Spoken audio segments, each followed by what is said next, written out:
Bonjour à toi, c'est Amandine pour être essentiellement bien. Alors aujourd'hui une vidéo qui va parler de la gestion du temps.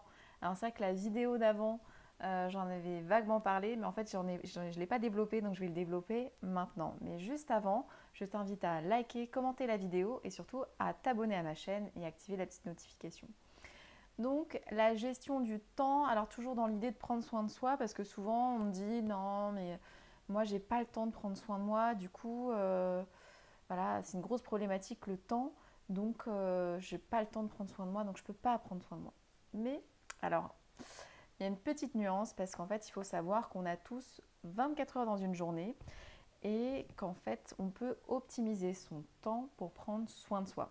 Alors, des petites astuces que je vais vous donner maintenant. Alors, pour commencer, ça va être de lister tout ce qu'on fait dans une journée. Prendre le temps de vraiment prendre une feuille et un stylo et de noter du moment où on se lève jusqu'au moment où on se couche et on dort, tout ce qu'on fait dans la journée. Est-ce qu'il y a des choses qu'on peut retirer? Est-ce qu'il y a des choses qu'on peut prioriser? Est-ce qu'il y a des choses voilà, qui sont une perte de temps, qui n'ont pas d'intérêt? Et en quoi on peut améliorer les choses. Donc déjà, une fois qu'on voit un petit peu plus clair de ce qu'on fait de notre temps et aussi ce qu'on ne fait pas pour nous, eh ben, on a les idées un petit peu plus claires. Ensuite, l'objectif, donc c'est une fois qu'on a ciblé les moments où on perd du temps, par exemple, je ne sais pas, vous voulez absolument faire du ménage avant de faire à manger, et en fait vous êtes rendu compte que ça servait à rien parce qu'en fait il fallait refaire le ménage après manger parce qu'il y avait des miettes par terre, par exemple. Un exemple. Ensuite, une fois que vous avez ciblé ça, vous pouvez prioriser vos objectifs. Alors, quels sont vos objectifs de la journée?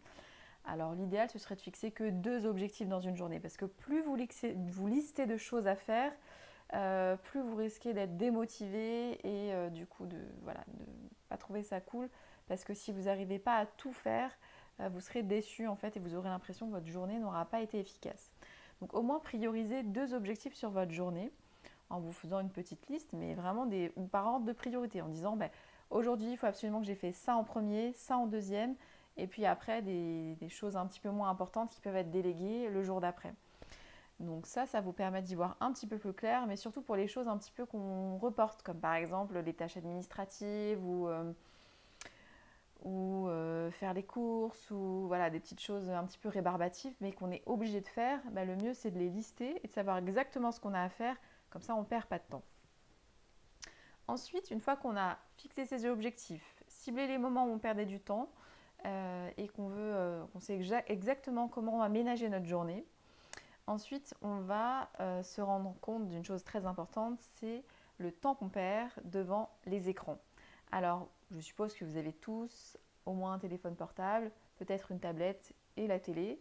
Et combien de temps vous passez en tout sur les écrans? Ça, j'aimerais bien que vous regardiez et vous préoccupiez de cette question-là. Parce qu'en fait, passer du temps sur les écrans, alors on le fait tous, hein, moi aussi, mais combien de temps par jour vous passez de temps sur vos écrans? Ça, c'est vraiment une question qui est importante parce qu'on peut passer, je sais pas, 10 heures par jour si vous travaillez sur un ordinateur. Vous rentrez à la maison, bon, forcément, vous avez regardé votre smartphone plusieurs fois par jour, regardez vos mails, etc. Si vous décomptez, vous regardez, il y a une notification ou dans les applications, vous pouvez savoir le temps passé sur votre écran, sur votre smartphone. Vous rentrez à la maison, vous êtes sur votre tablette, ensuite vous regardez la télé, vous vous couchez, vous êtes encore devant votre téléphone. Combien d'heures par jour vous passez sur votre téléphone? Les réseaux sociaux, c'est pareil. C'est bien, mais au bout d'un moment, le temps défile à une vitesse et du coup, il y a plein de choses qu'on ne fait pas. Donc l'objectif, ce serait de cibler déjà quel est votre temps que vous passez sur les écrans et le réduire progressivement. Par exemple, moi, à la maison, je ne regarde plus la télé. Ça, c'est... Et alors, je gagne un temps de folie parce qu'en fait, je regarde une série de temps en temps je ne vais pas citer la marque, mais sur des vidéos, sur un abonnement de vidéos.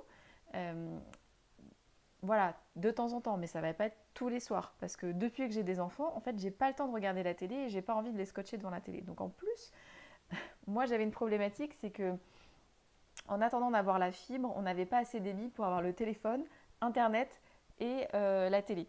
Du coup, on a dû faire un choix et on a fait le choix. Et en plus, on avait une vieille télé qui n'avait pas la TNT, donc du coup, on n'avait pas les premières chaînes. Enfin, on a une télé, mais qui ne fait pas télé, elle fait que pour regarder des séries. Et en fait, c'est très bien parce qu'en fait, je m'épargne un temps fou je ne regarde pas les infos. Ça ne veut pas dire que je ne m'intéresse pas à l'actualité, mais on va dire que je vais regarder juste une application sur mon téléphone où rapidement je vais savoir l'actualité, sans y passer une demi-heure, 1 heure par jour. Je vais éviter toutes les pubs qui n'ont aucun intérêt pour moi. Et je vais éviter les émissions ou les séries en fait, qui ne vont rien m'apporter si je n'ai pas choisi exactement à quel moment je voulais les regarder et combien de temps je voulais les regarder. Donc déjà ça, donc peut-être que ça peut vous donner une idée pour vous aussi, de peut-être limiter votre temps de télé. Votre tablette, c'est pareil, c'est pour passer du temps fou sur les réseaux sociaux. Au final, est-ce que c'est pas du temps où vous pourriez lire, vous pourriez prendre du temps pour vous, prendre un bain, je sais pas, concrétiser un projet. Il y a plein de choses à faire. Donc l'idée, c'est vraiment de savoir quels sont vos objectifs et en fait, qu'est-ce que vous voudriez faire. Par exemple, même si vous octroyez, allez, 1/4 d'heure par jour à cette tâche-là, vous imaginez tous les jours, en 1 an, ce que vous allez pouvoir accomplir. C'est incroyable. Voilà. Donc réfléchissez-y et commencez à vous poser la question de ce que vous voulez faire dans 1 an et comment y arriver. Au moins 1/4 d'heure par jour, vous fixez sur cet objectif. Et ensuite, la dernière astuce, ça va être de faire une routine matinale où vous commencez par vous. Alors ça peut être, je ne sais pas, si vous avez des enfants, si vous vivez en couple ou autre. Bon, après, si vous êtes célibataire, la question se pose moins parce que vous avez plus de temps pour vous. Mais si vous êtes maman, comme moi par exemple, et que vous avez une maison, un mari, un chien, un chat, enfin je sais quoi, un boulot, voilà, vous n'avez pas beaucoup de temps pour vous. Et le problème souvent, en tout cas des femmes principalement, mais je parle en tant que femme, donc peut-être que les hommes ont la même problématique, c'est de prendre du temps pour vous. Alors moi, ma technique, j'essaie de la mettre en place quotidiennement, mais je dois encore faire des efforts là-dessus. En tout cas, peut-être que ça peut vous donner des idées. C'est de commencer une routine matinale par soi. Et oui, parce qu'en fait, si on n'est pas un peu égoïste, mais c'est même pas de l'égoïsme en fait, c'est si on ne prend pas soin de nous d'abord, on ne peut pas prendre soin des autres. C'est comme si on fait l'analogie avec un avion, quand on nous donne les règles de sécurité, on dit d'abord, s'il y a les masques d'oxygène qui tombent là, il faut d'abord le mettre à soi et après à ses enfants. Parce que si on le met d'abord à ses enfants mais qu'on ne met pas à soi, en fait on ne pourra pas venir en aide à nos enfants plus tard. Donc en fait c'est la même chose pour nous. Si en fait on ne prend pas d'abord soin de nous, on ne pourra pas prendre soin des autres et du coup être sereine et bien pour être bien au quotidien. Donc ça va être quoi cette routine matinale? Alors ça peut être juste 15 minutes où vous mettez votre réveil 15 minutes plus tôt, voire 1 heure plus tôt, ça dépend ce que vous voulez faire, où là, vous prenez soin de vous et que de vous, en fait. Ça veut dire, par exemple, le matin, faire un peu d'étirement, faire du yoga, ça peut être lire un livre, faire de la méditation. Voilà, ça peut être juste, en 15 minutes, il y a des choses qui peuvent être faites. Par exemple, il y a une huile essentielle qui est magique, parce que je vous parle des huiles essentielles, mais c'est Balance. Celle-là est extraordinaire parce qu'en fait, elle vous aide à vous ancrer. Vous mettez une goutte sous les pieds le matin, vous frottez vos 2 voûtes plantaires, vous mettez la goutte sur un pied, vous massez les 2 voûtes plantaires avec les pieds et en fait, ça va déjà vous apporter un apaisement et un ancrage dès le matin. Et là, vous prenez votre petite routine matinale et vous prenez soin de vous. Ça va être quoi? Ça va être peut-être boire votre verre d'eau avec votre goutte d'huile essentielle de citron, être au calme, respirer, faire un peu de méditation, mais ça peut être juste 5 minutes, mais 5 minutes par jour, c'est déjà avec des bénéfices incroyables. Ensuite, ça va être déjà peut-être faire des étirements, faire un peu de sport, lire, tout ce que vous n'avez pas le temps de faire et vous déléguez à la fin de la journée. En général, vous êtes trop fatigué, du coup, vous ne le faites pas. Vous le faites dès le matin. Et du coup, dès le matin, vous prenez soin de vous et au moins, vous commencez la journée du bon pied.